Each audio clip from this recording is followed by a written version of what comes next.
Subscribe करें अपने YouTube channel learn about medicine को और बेल आइकन दबाएं लेटेस्ट नोटिफिकेशन पाने के लिए। वेलकम फ्रेंड्स, सुस्वागतम दोस्तों। क्या आप क्लिनिक खोलने के लिए प्रैक्टिस सीख रहे हैं या आपने मेडिकल के साथ क्लिनिक खोलने की सोची है या अभी आपने क्लिनिक मेडिकल स्टोर खोल दिया है, तो आपको इमरजेंसी पेशेंट टैकल करने की जानकारी होना बहुत ज़्यादा आवश्यक है, जिसे हम प्राइमरी केयर कहते हैं तथा फर्स्ट एड ट्रीटमेंट भी कहते हैं, जिसमें सबसे कॉमन है इंजर्ड पेशेंट, चोटिल व्यक्ति। यदि किसी चोट लगे व्यक्ति को गहरी चोट लगी है और उसको समय रहते प्राइमरी ट्रीटमेंट मिल जाए तो उसकी जान तक बच सकती है। इसी कारण से आज का वीडियो बना रहा हूं, जिसमें मैं आपको पूरी जानकारी दूंगा कि जो इंजर्ड पेशेंट है उसको किस तरह से ट्रीट किया जाता है, इसमें प्राइमरी ट्रीटमेंट क्या दिया जाता है और कंप्लीट ट्रीटमेंट क्या दिया जाता है, जिससे कि आप मरीज की जान बचा सके और आपको भी काफ़ी फायदा हो सके। तो इस वीडियो को बिना स्किप किए अंत तक देखें, और हो सकता है आप में से किसी दोस्त को इसकी जानकारी हो, लेकिन वीडियो को लास्ट तक देखें, क्या पता आपको भी कुछ नई जानकारी मिल जाए। तो बिना समय गवाए वीडियो को आगे बढ़ाते हैं। मैं हूं आपका होस्ट मोहित आदिच, आप देख रहे हैं अपना YouTube channel learn about medicine. चलिए आज से कुछ नया सीखते हैं।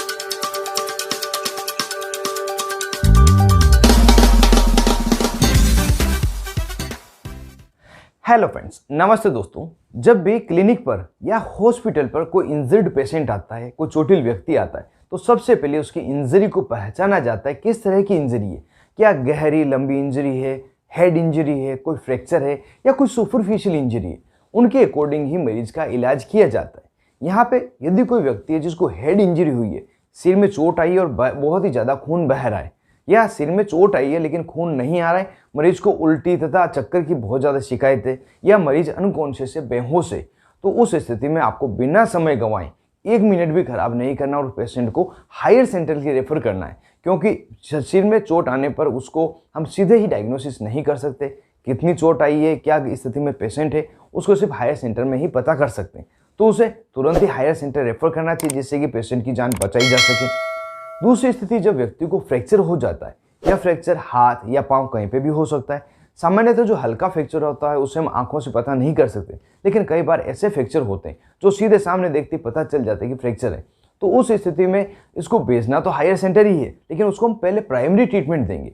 प्राइमरी ट्रीटमेंट देने के लिए पेशेंट का जो फ्रैक्चर एरिया है वहाँ पर कुछ हार्ड चीज़ से सपोर्ट करके बैंडेज बांध दी जाती है, जिससे कि वो पर्टिकुलर एरिया मोबाइल नहीं हो, मूवमेंट नहीं करे, जिससे कि ज़्यादा डैमेज नहीं हो, पेशेंट को दर्द नहीं हो। उसके बाद में वो क्लिनिक में टीटी का इंजेक्शन तथा दर्द को कम करने के लिए डाइक्लोफिनेक इंजेक्शन लगा दिया जाता है।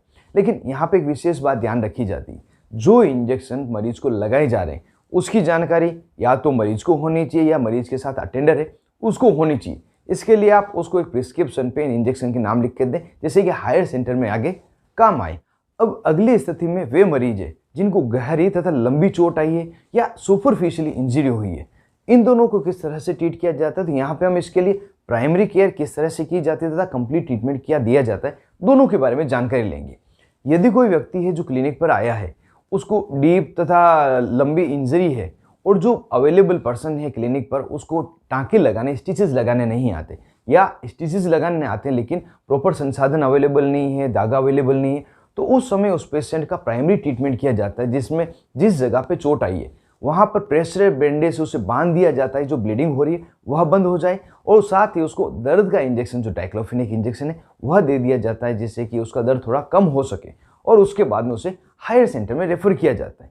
और यहाँ पे दूसरा पहलू, यदि पेशेंट इस तरह का आया है और व्यक्ति को स्टिचेस लगाने आते हैं, साथ ही स्टिचेस के सभी सामान अवेलेबल है, तो उसके लिए सबसे पहले पेशेंट के घाव को धोया जाता है। घाव धोने के लिए यहाँ पे H2O2, हाइड्रोजन पेरोक्साइड या स्प्रिट, दोनों में से कोई भी एक काम ले सकते हैं। इसको इतनी अच्छी तरह से धोना है कि अंदर किसी प्रकार के पार्टिकल्स नहीं रहे, फॉरेन पार्टिकल नहीं रहे, जिससे कि इन्फेक्शन होने का डर नहीं रहे। जब एक बार अच्छी तरह से घाव धुल जाए तो उसके बाद में जिस बॉडी पार्ट में इंजरी हुई है उस बॉडी पार्ट के अकॉर्डिंग धागे का चुनाव किया जाता है और वहाँ पे स्टिचेस लगाए जाते हैं। और एक बात, यदि आपको नहीं पता कि किस बॉडी पार्ट में कौन सा धागा लगना चाहिए, कितने नंबर का धागा लगता है, वो कितने दिन तक रखकर कितने दिनों बाद उसको खोलना चाहिए, कितने दिनों में पक जाता है, तो इसके लिए मैंने अलग से वीडियो बनाया जिसमें स्टिचेस की पूरी जानकारी दे रखी है। इसको देखने के ऊपर आप आई कार्ड पर क्लिक कर सकते हैं और पूरी जानकारी स्टिचेस के बारे में जान सकते हैं। अब उस पर्टिकुलर जगह पर जब स्टिचेस लग गए हैं, अच्छी तरह से उसको साफ कर दिया गया है, तो उस पर पोविडोन आयोडीन जो बीटाडीन ऑइंटमेंट है वह लगाकर पट्टी कर दी जाती है, और पेशेंट को टीटी का इंजेक्शन तथा डाइक्लोफिनेक इंजेक्शन जो दर्द का है यह लगाया जाता है। अब कई बार होता है कि पेशेंट आपके पास आता है, कई दोस्त ऐसा करते हैं कि पेशेंट आते ही इंजरी उसके ब्लीडिंग हो रही है, सीधा डाइक्लोफिनेक इंजेक्शन लगाते हैं। तो ऐसा नहीं करना है, पहले इंजरी को पूरा क्योर करना है, पहले उसका ब्लीडिंग रोकनी है, उसके बाद ही उसको किसी तरह का इंजेक्शन लगाना है। अब एक बात यहाँ पे है, यदि किसी को स्टिचेस ज़्यादा आ रहे हैं, जैसे 3 से 4, 5, 6 स्टिचेस आ रहे हैं, तो उस समय तो लिग्नोकेन इंजेक्शन उसको सुन किया जाता है। यदि 1 या 2 स्टिचेस है तो कई बार बिना सुन किए लगा देते हैं, क्योंकि इतनी प्रिक तो लिग्नोकेन लगाने पर ही हो जाते हैं। तो इस तरह से स्टिचेस लगा दिए गए। अब एक और बात यहाँ पे ध्यान रखने योग्य है कि कई बार मैंने देखा है जो प्रैक्टिशनर्स हैं चोटिल पेशेंट को डाइक्लोफिनेक इंजेक्शन तथा टिटनेस का इंजेक्शन जो टीटी का इंजेक्शन दोनों एक ही सिरिंज में मिक्स करके लगा देते हैं। हालांकि किसी प्रकार का नुकसान अभी तक मैंने इसका नहीं देखा है, लेकिन जब डाइक्लोफिनेक को टिटनेस इंजेक्शन की जो वैक्सीन है इसमें डालते हैं तो टिटनेस का जो पोटेंसी जो कार्य करने की क्षमता है वह कम हो जाती है। इस कारण से डाइक्लोफिनेक तथा टिटनेस के इंजेक्शन दोनों को सेपरेट सिरिंज से लगाएं और अलग अलग लगाएं, जिससे कि मरीज को पूरा फायदा मिल सके। अब यहाँ पे हम जान लेते हैं, मरीज को अच्छी तरह से ड्रेसिंग कर दिए, तो अब इन्फेक्शन से बचने के लिए उसे क्या ट्रीटमेंट देंगे, क्या क्या उसको दर्द निवारक दवाइयाँ देंगे। तो इसमें इंजेक्टेबल तथा ओरल दोनों ही ट्रीटमेंट है। इंजेक्टेबल जो दिया जाता है उसमें एंटीबायोटिक में सबसे ज़्यादा प्रयोग लिया जाने वाला इंजेक्शन है सेफ्ट्रिक्सोन इंजेक्शन। इसके अलावा जेंटामाइसिन, एमिकासिन यह इंजेक्शन भी दिए जाते हैं। हालांकि सेफ्ट्रिक्सोन का रिजल्ट काफ़ी अच्छा देखा गया है, लेकिन जब भी आप सेफ्ट्रिक्सोन का प्रयोग करें 2 बातें ध्यान रखें। पहला तो मरीज को AST टेस्ट करके ही लगाएं, और दूसरा मरीज की एज तथा बॉडी वेट के अकॉर्डिंग उसकी डोज कैलकुलेट करें, उसके बाद लगाएं, तो मरीज को किसी प्रकार की समस्या का सामना नहीं करना पड़ेगा। साथ ही दर्द को ठीक करने के लिए डाइक्लोफिनेक इंजेक्शन भी लगा सकते हैं। यह ट्रीटमेंट 5 से 7 दिन दिया जाता है, जो पेशेंट की नीड के अकॉर्डिंग होता है। अब दूसरा ट्रीटमेंट आ गया ओरल ट्रीटमेंट। किसी को सुपरफिशियल इंजरी हुई है या किसी को डीप इंजरी हुई है, वो इंजेक्शन नहीं लगाना चाहता, तो उसको आप ओरल ट्रीटमेंट दे सकते हैं, जिसमें भी antibiotic tablets, pain killer tablet और अदर टेबलेट्स होती है। तो यहाँ पे एंटीबायोटिक टेबलेट में आपको मैं 3 से 4 ऑप्शन दे रहा हूँ। पहला ऑप्शन है जो है एमोक्सिसिलिन तथा क्लेवनिक एसिड टेबलेट, जिसे आप मॉक्सिकाइंड CV टेबलेट के नाम से जानते हैं। यह डॉक्टर के द्वारा दी जाती है। इसके अलावा सिप्रोफ्लॉक्सासिन दी जाती है, कई बार सेफुरोक्सिम टेबलेट भी दी जाती है। इसके अलावा भी एंटीबायोटिक बहुत बड़ी रेंज है, कोई भी अपनी चॉइस के अकॉर्डिंग दे सकते हैं, लेकिन घाव को ठीक करने के लिए यह एंटीबायोटिक बहुत ही अच्छा असर करती है। और यहाँ पे कोई प्रेग्नेंट लेडी है जिसको एंटीबायोटिक की आवश्यकता है, तो उसको देने के लिए, जैसा कि मैं हर वीडियो में बताता हूँ, सिफिक्जिम सबसे सेफ एंटीबायोटिक है जो गायनेकोलॉजिस्ट डॉक्टर द्वारा प्रेग्नेंट लेडी को दी जाती है। तो घाव सुखाने के लिए सिफिक्जिम भी दी जा सकती है। अब एंटीबायोटिक टेबलेट आपने दे दी है, तो इसके बाद देनी होगी पेन किलर टेबलेट, जिसके लिए सामान्य पेन किलर हो सकती है, जिसमें एसिक्लोफिनेक पैरासीटामोल हो, या आइबुप्रोफेन पैरासीटामोल, या डाइक्लोफिनेक पैरासीटामोल, कोई भी एक दवा हो। सीवियर पेन हो रहा हो तो इसके साथ में ट्रामाडोल, जिसे अल्ट्रासेट, पैरासीटामोल तथा ट्रामाडोल का कॉम्बिनेशन है, आप जानते हैं SOS में दिया जा सकता है। और किसी व्यक्ति को सूजन आ गई है तो उन्हें एसिक्लोफिनेक, पैरासीटामोल तथा सेरेसियोपेप्टिडेज का कॉम्पोजिशन दिया जाता है, जिससे कि सूजन कम हो जाए।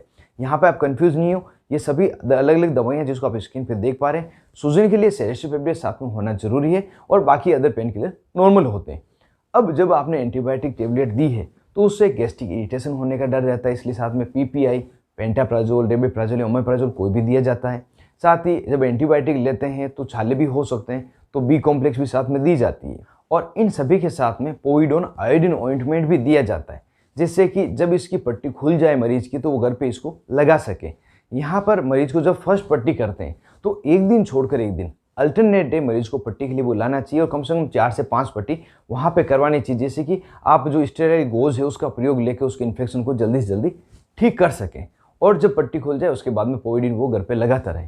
तो इस तरह से कंप्लीट ट्रीटमेंट जो चोटिल व्यक्ति होते हैं, जो इंजर्ड पेशेंट होते हैं, उनका किया जाता है। यहाँ पर मैंने बिल्कुल सरल भाषा में बताने की कोशिश की, इसलिए थोड़ा वीडियो लंबा भी हो गया है, कई बार छोटी छोटी बातें रिपीट भी हुई है, लेकिन मुझे उम्मीद है कि यह वीडियो आपको पूरी तरह से समझ में आया होगा और वीडियो जरूर से पसंद आया होगा, और इस वीडियो से आपको जरूर से फायदा मिलेगा। यह वीडियो आपको कैसा लगा मुझे कमेंट बॉक्स में जरूर से बताएं, और इसके अलावा किस तरह के वीडियो आप देखना चाहते हैं मुझे बताएं, जिससे कि आपके इंटरेस्ट के वीडियो में रेगुलर बनाता रहूँ। तो वीडियो को यहीं खत्म करता हूँ, मिलते हैं किसी अन्य वीडियो में, तब तक के लिए स्वस्थ रहें और मस्त रहें।